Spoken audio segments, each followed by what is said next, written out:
नमस्कार दोस्तों, आज हम बात करेंगे देश दुनिया की 25 बड़ी खबरों के बारे में। उससे पहले आपसे अनुरोध है कि अगर आपने हमारे चैनल को अभी तक सब्सक्राइब नहीं किया है तो प्लीज चैनल को जरूर सब्सक्राइब करें और हाँ, वीडियो को अंत तक जरूर देखें और कमेंट में यह भी बताएं कि यह वीडियो आप किस शहर या राज्य से देख रहे हैं। तो चलिए नजर डालते हैं आज की तमाम बड़ी खबरों पर। देश भर में पेट्रोल और डीजल की कीमतों में बड़ी बढ़ोतरी कर दी गई है। पेट्रोल करीब 3 रुपए 14 पैसे और डीजल 3 रुपए 11 पैसे प्रति लीटर महंगा हो गया है। रिपोर्ट्स के मुताबिक पश्चिम एशिया में बढ़ते तनाव और कच्चे तेल की कीमतों में तेजी की वजह से यह फैसला लिया गया है। अब पेट्रोल डीजल महंगा होने से ट्रांसपोर्ट खर्च बढ़ सकता है, जिसका असर खाने पीने और रोजमर्रा की चीजों पर भी पड़ सकता है। करीब 4 साल बाद ईंधन की कीमतों में इतनी बड़ी बढ़ोतरी देखने को मिली है।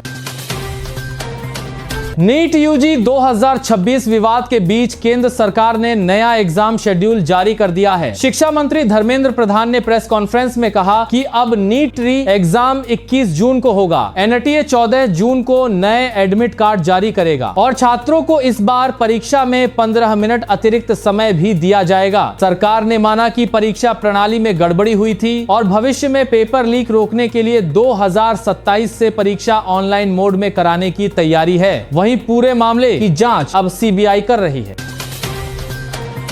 भीषण गर्मी के बीच लोगों के लिए राहत की खबर सामने आई है। मौसम विभाग के मुताबिक इस बार मानसून तय समय से पहले केरल पहुंच सकता है। आईएमडी ने अनुमान जताया है कि दक्षिण पश्चिम मानसून 26 या 27 मई तक केरल में दस्तक दे सकता है। इसके बाद मानसून धीरे धीरे उत्तर भारत समेत पूरे देश में आगे बढ़ेगा, जबकि इसकी सामान्य तारीख 1 जून मानी जाती है। विशेषज्ञों का कहना है कि अगर मानसून जल्दी आता है तो किसानों को बुवाई में फायदा मिल सकता है और गर्मी से भी राहत मिलेगी।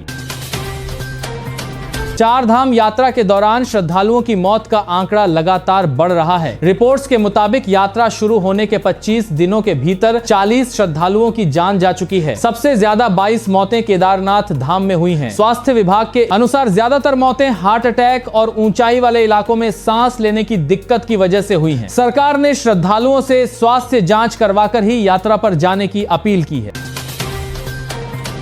लंग कैंसर के मरीजों के लिए भारत में बड़ी राहत की खबर आई है। देश में पहली बार ऐसी इम्यूनोथेरेपी लॉन्च हुई है जिसे सिर्फ 7 मिनट में दिया जा सकता है। टेसेंट्रिक एससी नाम की यह नई थेरेपी पहले की लंबी आईवी प्रक्रिया की तुलना में काफी तेज और आसान बताई जा रही है। कंपनी के मुताबिक इससे मरीजों का अस्पताल में बिताया जाने वाला समय करीब 80% तक कम हो सकता है। विशेषज्ञों का मानना है कि इससे कैंसर इलाज को ज्यादा आसान और सुविधाजनक बनाने में मदद मिलेगी।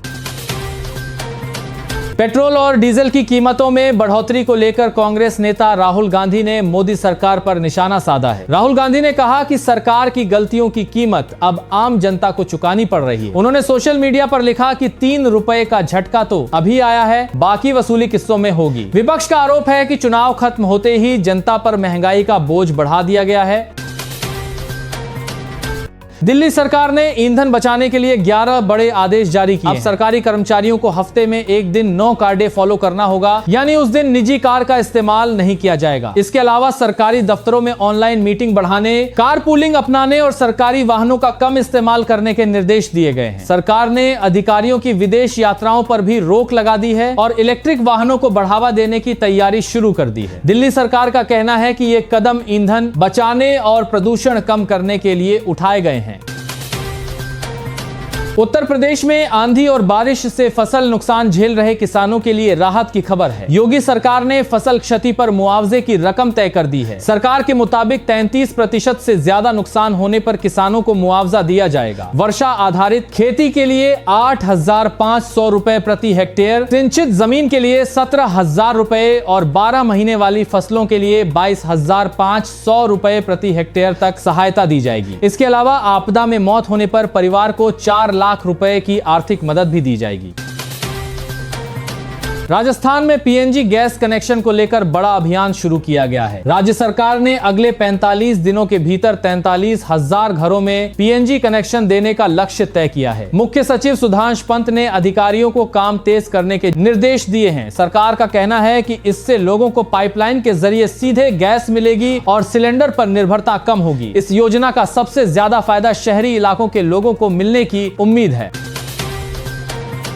यूएई ने स्ट्रेट ऑफ हॉर्मुज को बाईपास करने के लिए नए तेल पाइपलाइन प्रोजेक्ट का ऐलान किया है। इस पाइपलाइन के जरिए तेल सीधे फुजैरा पोर्ट तक पहुंचाया जाएगा, जिससे हॉर्मुज रूट पर निर्भरता कम होगी, जो हॉर्मुज जल अमरू मध्य के बाहर स्थित है। रिपोर्ट्स के मुताबिक पश्चिम एशिया में बढ़ते तनाव के बीच यह फैसला तेजी से लिया गया है। इसका फायदा भारत जैसे देशों को भी मिल सकता है, क्योंकि भारत बड़ी मात्रा में यूएई से तेल खरीदता है। विशेषज्ञों का कहना है कि इससे भविष्य में तेल सप्लाई बाधित होने का खतरा कम हो सकता है।